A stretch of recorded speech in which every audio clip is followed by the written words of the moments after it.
Welcome to the Momentum Lifestyle Podcast, where we interview an inspiring, educational, and entertaining guest to help you build confidence, find balance, and live a life of impact. We'd like to thank our sponsor today, Be Spunky. Now, Blake, Gino, and myself have been using their Reboot product for well over 6 months now, and it has been life-changing. I found myself recovering faster, having way more energy throughout the day, and honestly feeling just more jacked up as a man. And this is because Reboot is clinically formulated to support healthy male hormone levels, providing stress relief, improved strength and stamina, enhanced drive, and overall well-being. Be Spunky Reboot contains a proprietary blend of 10 natural and organic herbs and active ingredients that are renowned for helping men to enhance physical and cognitive performance, improve stamina, energy, and endurance, optimize testosterone levels, support healthy reproductive function, support cardiovascular function, relieve stress, mild anxiety, irritability, relieve tiredness, fatigue, support healthy sleep patterns, and support healthy body weight. So as you can see, it is a must-have product for all men. So head to their website, bespunky.com.au. That's bespunki.com.au, and use the code MOMENTUM to receive 10% off all Be Spunky products. Hey guys, and welcome back to another episode. So I've got Blake here, my partner, and we're doing questions that people on social media have asked us. So if you haven't tuned into episode 1, I recommend tuning into that first and then tuning into this one. But Blake, welcome to our shared show. Thanks for having me. So good to have you here. So yeah, I just wanted to sort of preface before we start, like for anyone who sort of listened to the episode number 1, and like when I was hearing about other people's relationships and I was single, I sometimes felt quite activated and, you know, sometimes quite triggered. So I just thought it might be nice just to preface that whatever came up for you last week, just really sit with that and, know that just take a little bit, take a lot, like nothing, we're not pros here and we're not, like experts. Well, you probably are more than me. But it's just a conversation about our relationship and kind of what we do and see how things go. I think with that as well, in terms of our positioning, if that's even a thing, is neither of us have been massively inspired by relationships in general and kind of what's out there. So we're really just fumbling our way through this. Like all of you guys, trying to find things that work, working out what doesn't work, working out how we can keep it inspiring, interesting, fulfilling. And, between the two of us, having different kind of relationship coaches, like that'll just be part and parcel probably of our relationship, forever. But just to be mindful that, we're on this journey with you. And, we kind of love being around other couples and learning off them as well. And, and other coaches. So take from it what you will, if you feel triggered or, activated, like Shani says, is being able to sit with that. And, my suggestion, anytime you feel triggered or activated, is to put yourself in a position of reflection and introspection and really make sense of what that's about. That might be a wound, that might be an insecurity, that might be, previous trauma, which is all good. We all have it. Don't kind of beat yourself up for that, but being able to use that as insight and wisdom into kind of your own experience of what's going on for you. And sometimes even showing you what you actually want that you didn't know that you want as well. So anyway, thought I'd preface with that before we dive in today. But so I think you're on the first question. I am, babe. What rituals do you guys have, or what kind of values or behaviors do you guys have that might not be the norm, or things that have served you well in your relationship? Yeah, I really love this question because I think there's been, a few key things that we've sort of implemented in our relationship that I think really play to it being easy and it being so deep and, the best relationship that I've ever had. And I think the main one that we, speak about time and time again is our Sunday ritual. And that is, for anyone who's new and doesn't know, it's on a Sunday. We have space where we either go for a drive, we go for a walk, and it's just a space where we get to chat about our relationship and what's kind of gone on in the week, and is there anything you want to speak about or bring up, but it's a non-judgmental space where we can literally bring up anything that's on our heart or our mind. And the way that we sort of structure it is we kind of do a summary, and then we do our gratitudes. We do any celebrations or anything that we want to like acknowledge each other for. And then we get to ask questions. And I know it seems a bit like sort of rigid, but when you're in flow, it's so effortless and it's so easy. And I honestly think this has been one of the best things that we started pretty much week 1 of our relationship. That's really been the glue and the foundation. And it's just been like the most amazing practice, like for actually speaking your truth and speaking what's on your mind, and knowing that your partner's there to actually hear you out and not interject and not, jump down your throat, just holding space for whatever's on your mind. And sometimes like, you or me, like we won't actually agree with what's being said, but it's not about that. It's about the other person being seen, heard, and witnessed in what they have to say. So I definitely think the Sunday ritual. Do you have any to add there? Yeah, you use the word rigid, which from the masculine point of view, so whether males listen to this or females trying to make sense of the masculine, which can be challenging. One of the things that sounds a little bit unsexy, but it's a lot sexier than it could be once you get in the flow, is it can almost appear like a bit of a meeting. And the reason that is important, especially initially until you guys are in your flow, is that if you're trying to have these conversations when the masculine's half on their phone, half watching the footy, half having a beer, then you're probably both going to end up a bit resentful because they're like, can you stop fucking talking? I'm trying to do this. And you're like, can you please be present? I'm trying to talk to you. So, as unsexy as a meeting might sound when it comes to relationship context, it really helps you almost know that you need to be fully present. It's one of those times where you don't have your phone on you. You're not like half in, half out. And that from, I guess the masculine point of view is like, the masculine will be like, okay, I need to have thought about the relationship. I need to be present for this and I need to be able to hold space. So they really kind of come prepared. So yes, it kind of sounds a little bit unsexy initially, but eventually you just get into a flow. Like, Shani and I know that it's going to happen every Sunday. We don't know necessarily what time, but, we'll generally go for a drive or a walk, or, if we've had a big day and we're catching up with people, we'll do it last thing at night in bed before we go to bed. But it's just really important to kind of make sense of that. And also, I guess with all of these, habits, behaviors, rituals, is they're only as effective as how often you use them. And I think we've missed 2 Sundays in 15 months, and those 2 Sundays were made up on a Monday. So it's just the non-negotiable. And, you can have all these, fancy rituals, but your relationship will be reflective of that if you're only using them once a month. And, kind of coming back to integrity, especially from the masculine point of view, is safety can easily be built and easily be broken on your word. And your word can be a bond, and it can, be really strong, or it can just be bullshit, like white noise coming out of your mouth. And, it's one of the easiest ways to build safety and integrity by aligning your words and your actions. And it's also one of the easiest ways to break it by having complete lack of integrity between your words and your actions. So if you say you're going to do something, no bullshit, just do it, make it a weekly thing. And it's probably one of the easiest things to implement and do that has like the maximum benefit and reward for your relationship.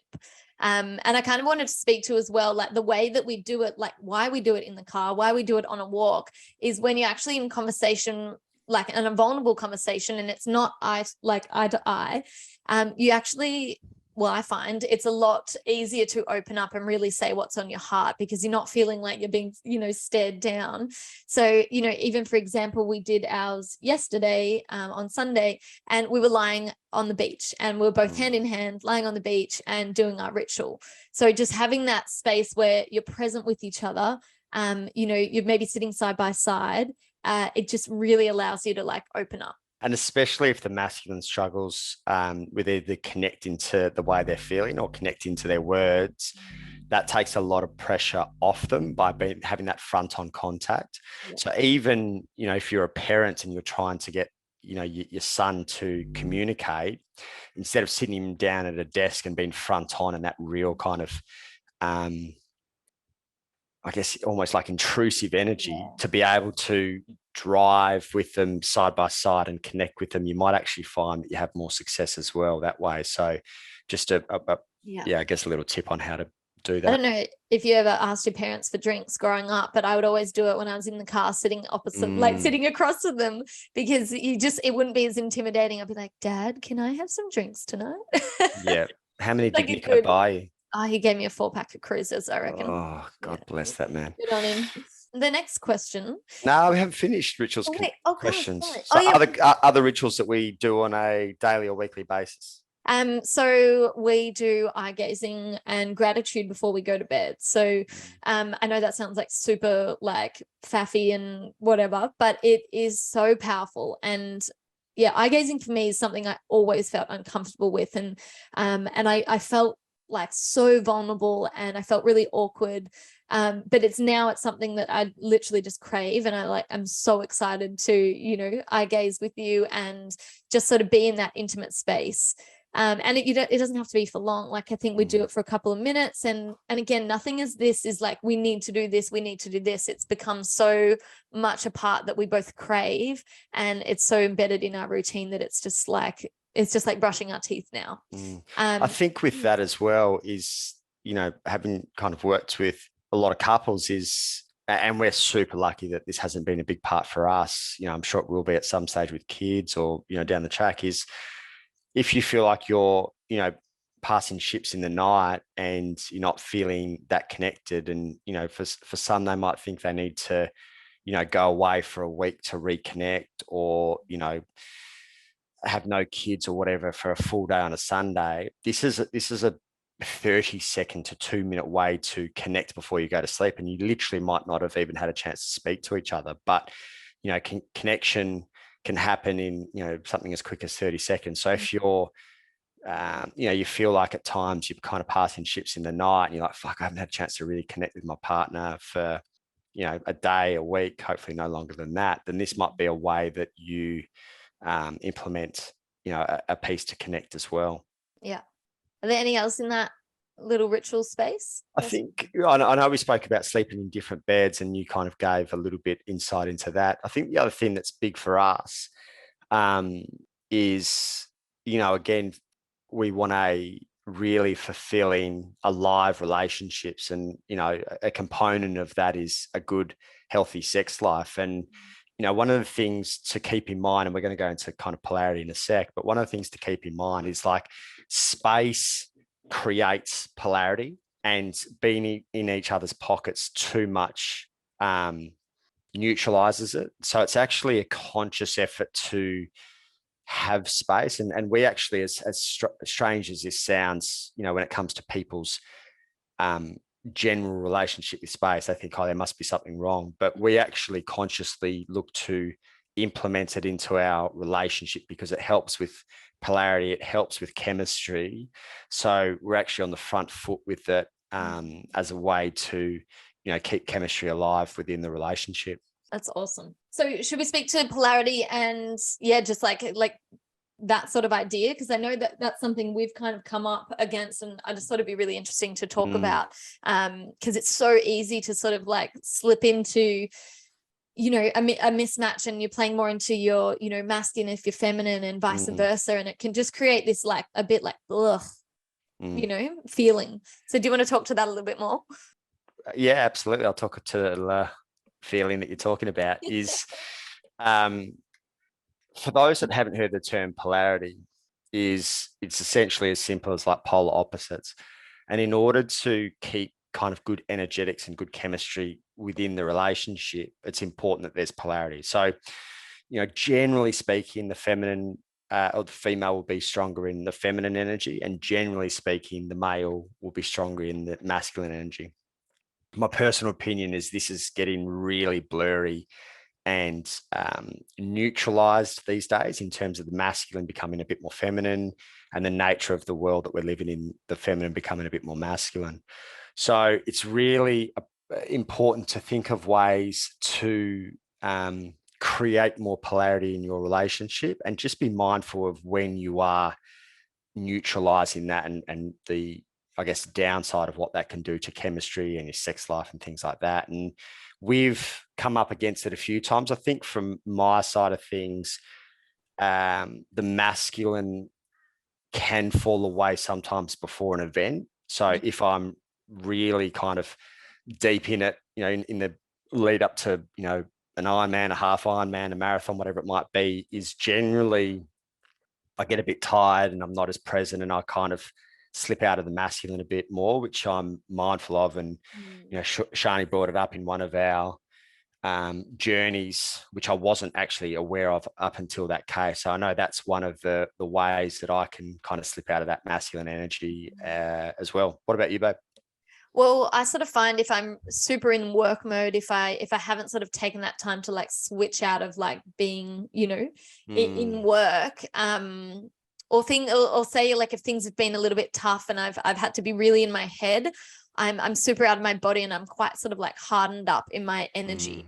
So for you, like when I'm super hardened up, because we're always kind of like, I shouldn't say always, but I think you tended to soften because you were trying to invite me to soften. But then that would kind of make me actually harden up more and be more in my masculine. So it was actually quite an interesting sort of observation. It was like, like I was kind of like, what's feeling a little bit off? And the more I sort of sat with it, I was like, oh my God, I'm so in my masculine right now. And just in a way of being quite like this, that, and like quite in my head and quite sort of like strong-willed, and I really hadn't softened. And even soften is in like the receiving. It's like, even like, when we would go to hug, when I was in that space, I was still quite sort of like stiff and hardened up. But then as soon as I realized that, I was like, I'm like, that makes so much sense. It's like, and I think I was even hardening up further, because the softer sort of you went in your presence with me, the harder I got, because I was trying to like coax you into being more masculine. But as you can see, you could play at that. It's not even a game, but it was like we were trying to come up with this strategy to sort of work on the polarity, but it just was not working. And then it just dawned on me. I was like, I need to just fully soften in my feminine energy. And then that allows you the space for you to step into your masculine. Whereas before I wasn't giving you any space to fully step into that. So and immediately when we shifted that, things really, really started to change. And it wasn't like it was going on for a long time. I think it was just like a couple of days or something. And I was like, what's going on?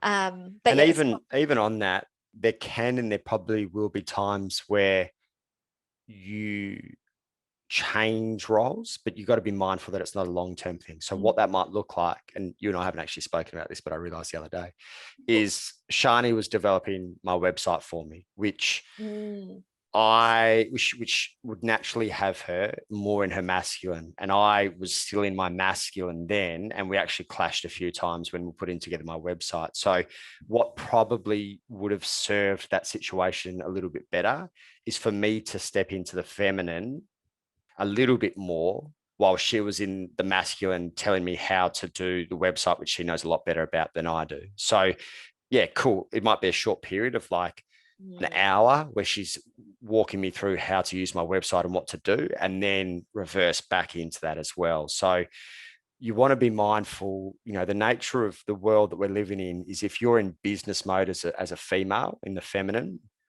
is you're probably going to find yourself stepping more and more into the masculine than you would naturally like to, or that your natural core energy invites.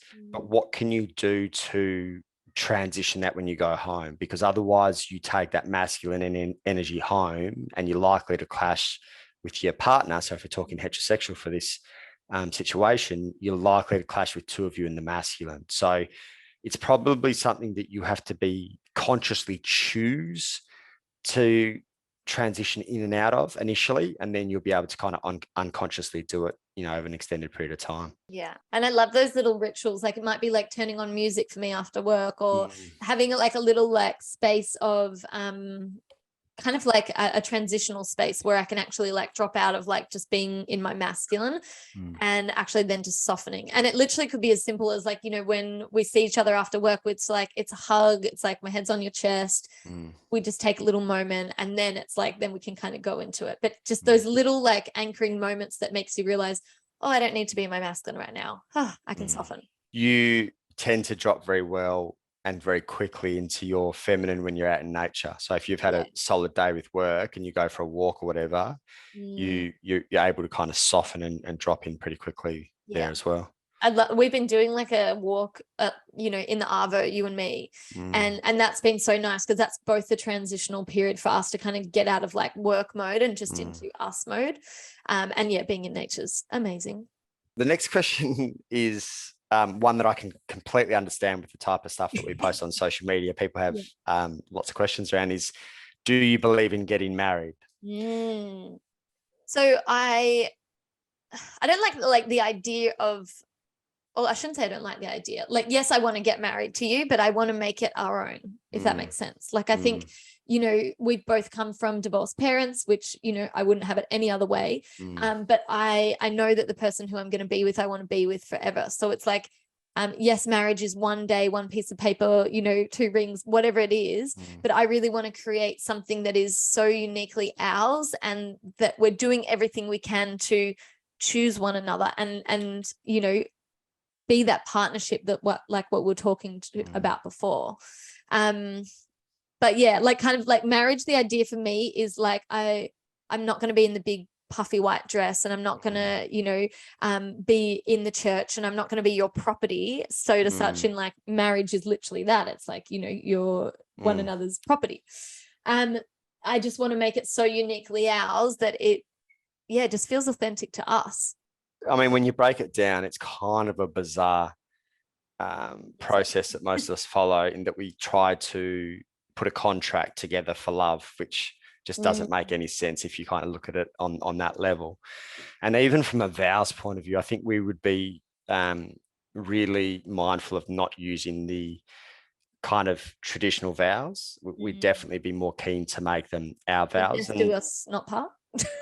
Well, even that, you know, like, so if we kind of break that down, and having spoken to a lot of women in really unhappy marriages is, you know, for some of them, there's the shame and the bind of the Bible, the bind of this contract that they feel they can't leave. Do you know what I mean? And, you know, it's ironic that we're in a society where it's celebrated that you stay in a relationship, even if it fucking sucks, then you're celebrated for leaving a relationship that no longer serves you. And yes, like that is our ultimate goal till death. And at the same time, like I don't want to bind you to something that, you know, in 10, 15, 20 years time, you're like this, like your truth, my truth, come above all else. Yeah.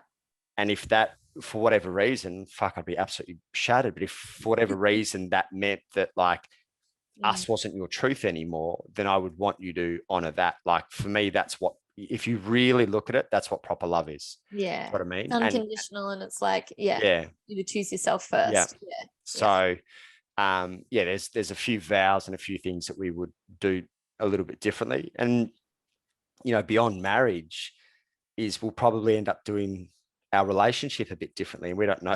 People think we're in an open relationship. We're not. I know, it's so funny. We're not in an open relationship. We are open-minded, just not an open relationship. Not an open relationship. But at the same time, like, again, who the fuck is to say that you should do marriage one way? Like, I've always been a big believer of do what feels right for you from a relationship point of view. If you want an open marriage, you know, open relationship, cool, do it. Like, if, you know, whatever's right for you, choose that. And, you know, for society to put us into this one basket, you know, put 8.2 billion of us into this one basket and say, you guys should do relationships like this, that's fucked. Do it the way that you want to. And, you know, I'm sure ours will continue to evolve and grow over time and continue to nurture the direction that we're heading.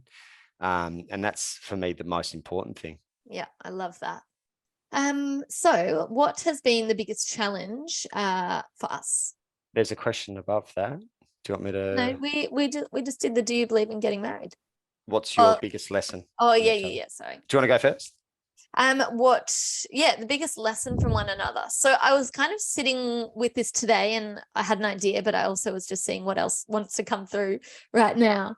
But I think the biggest like takeaway from being with you is actually just feeling what a secure man in his masculine feels like, and just feeling that it is safe, and completely, like, you and Janelle both like completely changed my perspective on like what a man is. And like, it's not about the ego and it's not about that stuff. It's like, it's about being like a secure person, a man of your word, like doing the work, like, yeah, just the, like that side of things I just hadn't really seen before.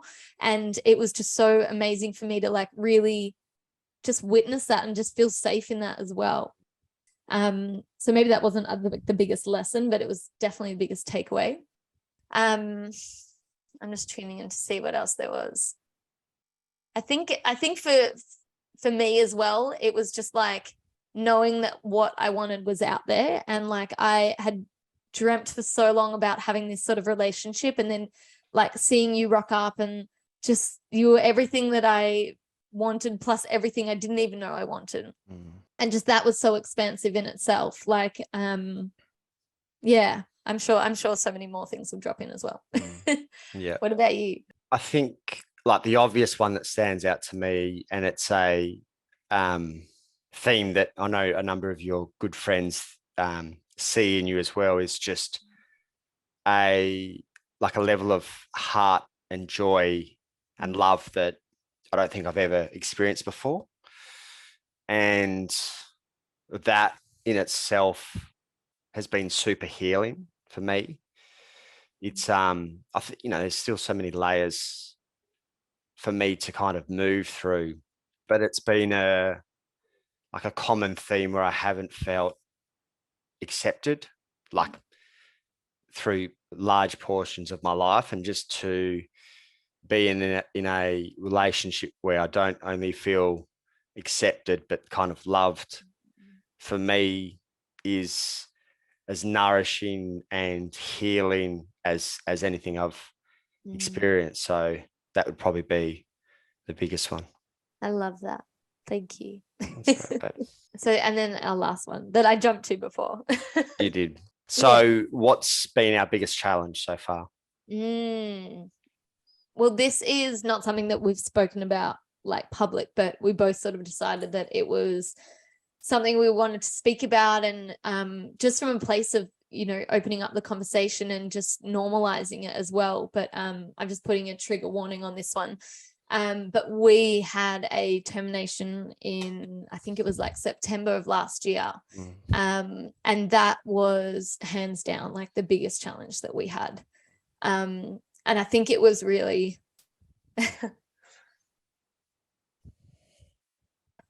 sorry, getting emotional. I think it was really like just not feeling like myself, and not feeling I completely didn't feel like myself, and like I was going through like the lowest point. Plus we had a massive decision on our hands that like, not many couples face within their first year. But like knowing how much like we would love the child, obviously. But like fully respecting that it wasn't the right time for us, and knowing like the life that we want to create for our baby, and just like honoring that, the time will come again, and that it wasn't the right time. And I think like there's so much, shame and stigma and all this sort of stuff around it, but like we just knew that we couldn't give this baby at this point in time like the best possible opportunities in life. And yeah, kind of making that decision was really hard, but it brought us like so much closer.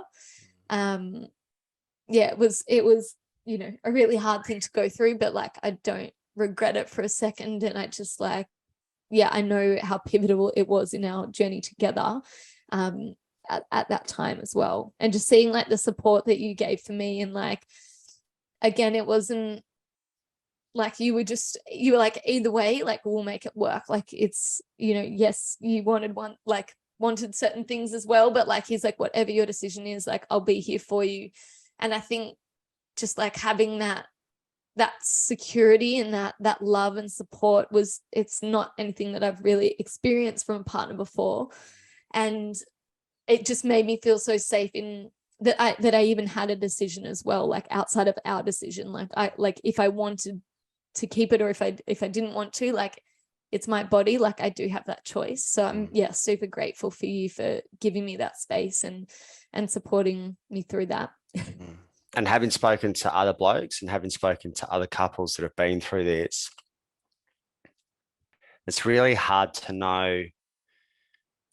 Like I've never been so lost for words as to what to say, how to support you. Because I'm never going to know. I'm never going to know what it feels like to have that, you know, process that you had to go through. I'm never going to know what it feels like to, you know, spend a short period of time connecting with, you know, a little one inside you. I'm never going to, like, I can't possibly empathize or, you know, to the level that I would like to. So it's a super challenging position. And I've seen a lot of women build resentment towards their partner because they didn't handle it the way they wanted to. And like, it's not easy. It's not easy. And I like to think I'm pretty well versed with words and connecting and empathy, you know, and I didn't have a clue what to say. And, you know, we had a really nice kind of ritual. I guess it was a ritual that we went down the beach and wrote letters, and, you know, it was a really amazing moment. I still remember exactly, you know, where it was and how we did it. I think it made it real, like quite real for you at that time as well, because for me, I was processing internally, but that was like a external, tangible thing that you could kind of really grasp. That's by far the biggest challenge that we've been through. And yeah, I think one of the fortunate things for us when it comes to challenges is we're always better after it. There hasn't been one of the challenges, and we're you know, at this stage, we're really fortunate. You know, like that's obviously a massive challenge. Beyond that, we've had little kind of niggles and little challenges, but, you know, we're fortunate that there hasn't been a huge amount of things thrown our way. But, you know, with anything that has, we've been better from it. And, you know, I think the key to becoming stronger off the back of it is, you know, probably the overall theme throughout all of this is just communication. Yeah, totally. And yeah, we're lucky that with each of those, we're stronger for them.